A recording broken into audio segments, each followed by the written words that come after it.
What's going on, everybody? TheKennyDubz here with another Mega Man X character overview video. Today we're going to be taking a look at ViA as he released recently in the global version, so let's get into this.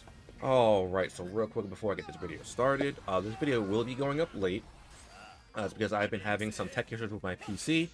It seems my power source, or power supply is dying, as it smells like burning plastic while it's running. So this video is going to be late due to that. It's really hard to record, and I really don't want to be inhaling burned plastic fumes while I'm recording or setting up streams or things like that. So without further ado, let's take a look at ViA's kit. First up, we have ViA Style Sword Technique Blue, and this powerful energy attack that strikes all enemies within range, dealing 227% attack damage per shot without taking any damage during use. Sorry about that. I had to pull up the wiki because I leveled up the skill. And for the modifier chips, we have also this is like a reverse Rakoha. Kind of thing. I think Rakoha is the name of the skill, or you can think of it like right arrow, but in reverse. Instead of coming from the bottom of the screen, it comes from the top downward. And for the modifier chips for this, we have power increase damage rate by 5%. Pretty meh. We have mobility, reduced preparation time by 20%, so that's good there. It reduces the prep time for this skill by a little bit. This is about a 12-second cooldown otherwise. And then we have ViA Sword Style Technique Blue Kai. Now this actually changes how the move actually works in a sense. The prep time for this move is reduced by 50%, so now the prep time goes from 12 seconds to 6 seconds, so that's much better. Attacks in a smaller area, making it easier to deal continuous damage without taking any damage. Now with this one, this actually has it formed, it actually encircles ViA with lasers as opposed to just raining from above, so that's quite nice there, and it cuts the prep time down by 50%, so this is probably what you're going to be using regardless of if you're playing PvE or PvP. Following that, we have the ViA Sword Style Technique Swift skill. Perform an extremely quick charging slash at the target to deal damage equal to 266% of your attack. You're invulnerable to any attack during the movement of the skill and become accelerated after using the skill. Increases movement speed by 44%. When playing in arena, use this skill to teleport to the location of your target and ignore terrain. If no target is available, attack you from a spot. Now, this skill is actually very, very nice. You gotta think of this kind of like Proto Man EXE's Step Sword, or Colonel's Blinking Slash, things of that nature. So you can just TP to the target and deal damage. And on top of that, this also gives you a movement speed increase of 44%. So that's really, really good for race mode as well. On top of, just dealing a lot of damage in PvP.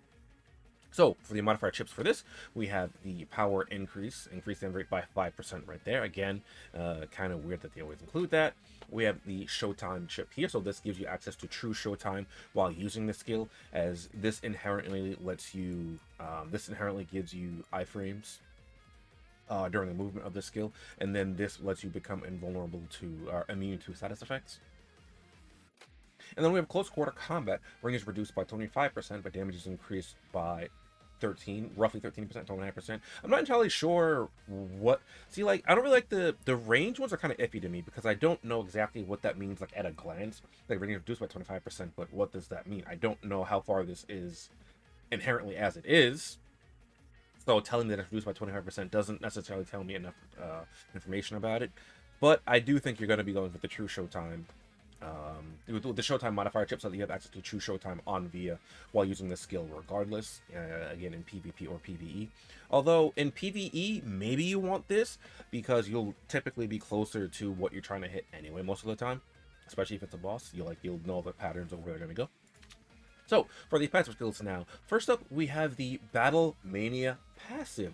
When landing a hit, there's a chance to gain an increased damage dealt on enemy by 15%, can be stacked up to 4 levels. Now, I have the wiki open over here. This duration is 10 seconds, and there is a 30% chance of it landing, which isn't bad. 1 out of 3 chance, but couple that with, say, dash slashing, and you obviously have a much higher chance to land it. Not necessarily because the chance is higher to land it that way, but because you're hitting much more frequently, so you have more chances to get the effect of Battle Mania that way. Next up, we have Melee Master, increased damage by 20% when equipping a melee weapon. Always great to have. Next up, we have Art of the Sword, and this definitely makes me think of Rurouni Kenshin. Just side note there, I saw that, I just hear the theme, that theme playing in my head. When ViA's sword style technique blue hits a target, it creates a dimensional rift that continues to deal damage onto the target that comes into contact. This effect will be triggered once more after a 6-second cooldown. When ViA's sword technique swift hits a target, it will launch 3 slash waves, dealing 79% attack damage to all targets in this path. This effect will be triggered once more after a 2-second cooldown. And then finally, when launching an aerial attack using your sword, unleash a slash wave that continues to deal damage to targets within range. This effect will be triggered once more after a 2-second cooldown. Now this is kind of like what the youngins call a Yu-Gi-Oh card nowadays, as it has so much caked in here.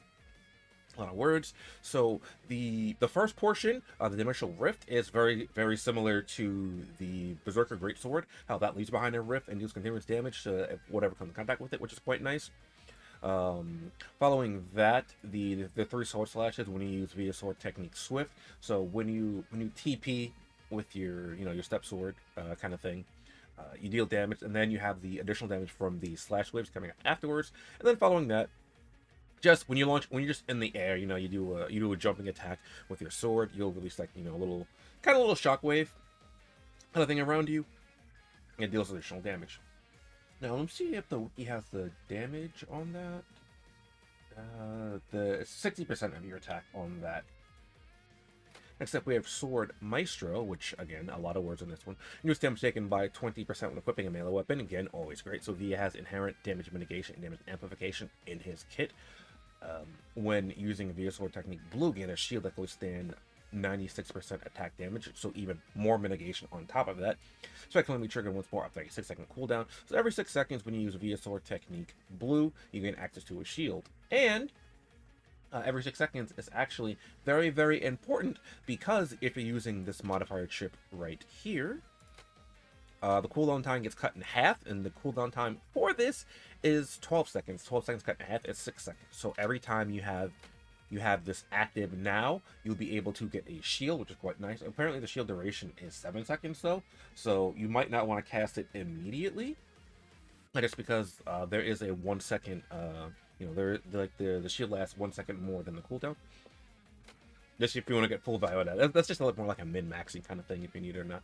And then we have Sword Apparition, which doubles launch rate of Battle Mania. So instead of a 30% chance, it's a 60% chance, kind of like Grudge Axe's triggering skill. ViA's sword style technique produces a rift that adds an additional immobilize effect, which is quite nice. So now you get the immobilize effect on that. ViA's sword style technique swift unleashes a shockwave that causes the enemy to have reduced weakened defense, basically what I call defense crush. Increases damage by 42%, which is quite nice there. It also makes ViA pretty decent during raids as well. And then aerial attack produces a slash wave that causes the enemy's movement to slow down, reduce emergency by 60%. So again, another very loaded passive here for ViA, which is very good regardless if you're using it in PvP or PvE. So that's it for ViA's passive skills. So let's take a look at his DNA, because he did release with his DNA in the global version of the game here. And first up, we have energy feedback. When defeating a target with a weapon or skill, recover HP equal to 18% of your attack. It's going to be triggered once after a 6-second cooldown. This is a little bit weaker than some of the other energy feedbacks we have in the game, but because ViA has so many other things going for him, like I think like the 18% as opposed to like the 20% that we usually get, or is like maybe I think some of them have 24%, is still very good. Obviously, that won't really be too relevant in PvP, but it's very good in PvE. Next up, we have Enhanced Melee Mastery. This increases the effective melee mastery by 20%, so it goes from 20% to 24% with that. And after hitting with ViA's sword technique Swift, randomly take 1 buff. This effect can only be triggered once with a 6-second cooldown.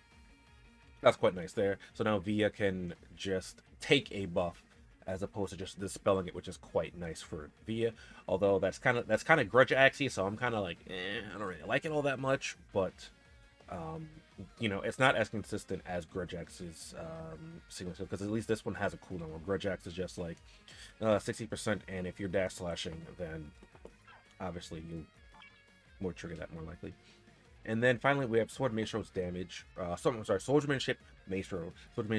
Sword Maestro's damage reduction is increased by 20%. Again, goes from 20 to 24% there, so that's pretty good when equipped with a melee weapon. When hit by long or mid-range attacks, damage is reduced by 10%. So then ViA has even more defense mitigation or damage mitigation caked into his kit, on top of having a shield. So he's a very good all-around unit. which is very, very good because that means you can use him in multiple modes and, you know, do well with him. And with that, that's basically all we have to do for his kit. He doesn't have any cards right now in the Taiwan version. They might come a little bit later, but let's go take a look at some weapons that will pair well with VIA. Alright, so because VIA inherently likes swords and gets damage amplification and damage mitigation, you're going to want to at least use one sword to get full value out of VIA's kit. So we got to mention the Nightmare. Nightmare is all around good weapon. Nightmare's ability will stack with VIA's attack stacking skill as well, so you'll be getting even more damage amplifications from swinging your sword and then making contact with the opposition as well. And since we're talking melee weapons, I have to mention Grudge Axe again. I don't really like this weapon, but it's just too good to not mention. This can basically just steal buffs. There's actually no cooldown, has 60% chance to steal buffs, and yeah, that on top of VIA's guaranteed buff steal with his passive, essentially makes it so the buffs, at least the ones that cannot be removed, are not safe. We also have the Ancient Relic, which is just good for utility. Ancient Relic here, obviously, you're going to want to have the... Actually, you don't even really need Ancient Relic, because you already have speed. You already have speed, you already have shield caked in with VIA. This speed should stack with VIA's passive, though. Or if you really want, you could even go with the Cleanse Rune, just to you know, have access to a way to cleanse your VIA, as he doesn't have any inherent preventative shield or anything like that in his kit. So this might be one of the characters where you want Cleanse Rune, but then that also brings up the question is like, well, Speed Rune is typically better on other characters, so you're gonna kind of have to decide, do you want to switch back and forth? Do you want to use it exclusively for VIA, like things like that?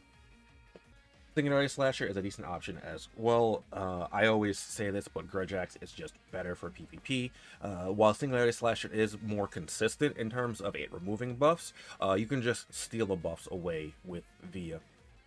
And due to how Death Slashing works, you have a you already have a pretty good chance of stealing the buffs with Grudge Axe anyway. That's a 60% chance of stealing the buffs. So I think it's just better to go Grudge Axe over Singularity Slasher. But Singularity Slasher does have its uses as well, just from being able to steal, I believe, up to 3 buffs. Or steal, I'm sorry, dispel up to 3 buffs. So that's something there. And outside of that, if you're using VIA for PvE content, because he's very, very good for that as well, you have the Sinister Shadow Saber for boss content. It's just good weapon for bosses, has inherent healing, attack buffs, things like that. And the Crimson Scythe has healing on its hidden skill over here, so even more healing for VIA when you defeat an enemy, so that's good right there. Outside of that, I think hybrid builds, like a lot of other characters, are just going to be what you probably want to use in general, especially if you're packing a melee weapon, just because of the synergy of hybrid buster plus melee weapon, because we have cards that go well with them. So, alongside that, we have the Explosive Bolt. Best sniper buster here, though I always say this, we have between the two hidden skills, I would recommend Penetration and Player Killer. I always recommend Player Killer. Penetration has potential for higher DPS, but requires a bit more setup. It's not as good as more open maps. And Player Killer is just a lot more consistent. As long as you have this weapon active, Player Killer will take effect, and all the damage you do will be increased, as opposed to Penetration, where you might not be able to get the Ricochet for maximum damage. And this also doesn't affect your skills. But if you're getting the Ricochets off for maximum damage, then you don't really need to worry about that all that much. Sniper Buster is a decent alternative as well. Sniper Buster and the Destructive Laser. I do not have the Destructive Laser on this account. However, the Destructive Laser, I'll just show it off here. It is a limited weapon right there, though the Explosive Bolt is just better than those two for PvP. And then you also have access to the Hawk Precision Buster. As much as I like this weapon, I don't really recommend this weapon for PvP. The reason being, Hawk Precision Buster, at least in concept, I really, really like it. However, in order for the Quick Hunt to be active, I have to hit the weapon I have to make a hit with the weapon in general. What Quick Hunt does is it allows you to ignore terrain and increase the shooting speed and reload speed. However, in order for that to... When I want this to matter, I have to get a hit with this first, right? So, I would just rather have this active, you know, just off rip, like some other weapons do. Like, Decides Will. So I would just rather use like the sides will or something like that on this. But this does have quite a high damage output. I believe it has just shy, yeah, it has under 20% as opposed to 150% of the explosive bolt. But this weapon can still be used. And oh, I'm sorry, this is this is the passive I wanted to show. Quick Hunt allows you to ignore terrain here. Other than that, you could use Airbuster, but VIA already has his own speed buff as it is. I brought that up with the Ancient Relic as well. But if you just want to become speed and just be able to engage or disengage at a moment's notice, Airbuster is a decent option. And then aside from that, we have our other like kind of things here, which you can use. The Cannon God is a good weapon as well, but instead of using Cannon God, you could just go ahead and use the Decide's Will, because Decide's Will is just kind of bonkers. And those of you who are aware of this weapon, you probably don't like it very much, especially running other people with it. This weapon cheats. Basically, when auto aim is disabled or in confusion, it will still auto aim on at the target, and has the capability of ignoring terrain, much like the Cannon God. But this is just better, right? Like, Decide's Will is just like the best launcher for PvP. You could also use the Turbo Cannon on VIA, but VIA has its own iframes. It is an option that you can do if you want to do that. I just think that the other options are a bit better on VIA, and as per usual, if you're going to go for the iframes on this weapon, I can recommend over protection, make sure that you don't unlock this passive, because this makes it so that it takes you a bit longer to get to your iframes. Outside of that, depending on what you're doing, like PvP or PvE, you know, you basically just want weapons that have some kind of healing on them. VIA already has a shield, so you don't need to go with something like the Freezing Dominator to get you a shield in PvE, or the poverty version of Freezing Dominator and the Snowy Spray Gun. Just like I said, just things that have healing. And there is another melee weapon that is that offers healing, that has a specialty, much like I forgot the name of it. The Crimson Scythe allows you to heal. And then just if you're using Jakob's, you're just going to want to end up picking the weapon that is appropriate for the floor. So if Launcher is the boosted weapon, then you just bring along the Bubble Bomber, as Bubble Bomber has healing for you for Oracle of Life when being hit, and then it also has the regeneration. Wow, that regeneration passive got butchered this update. Oh, okay. Basically, when you run out of ammo, this heals you. As for sprayers that do that, I believe it's just the Heart Spray Gun that heals you for that. Yep. There's that one there, and I believe it's about 60%. Okay, it's just this was the most consistent healing for that one there. For machine guns, you have the Super Mag Gun. Has the HP absorb on it, so once you need to feed the target, get some healing off of that.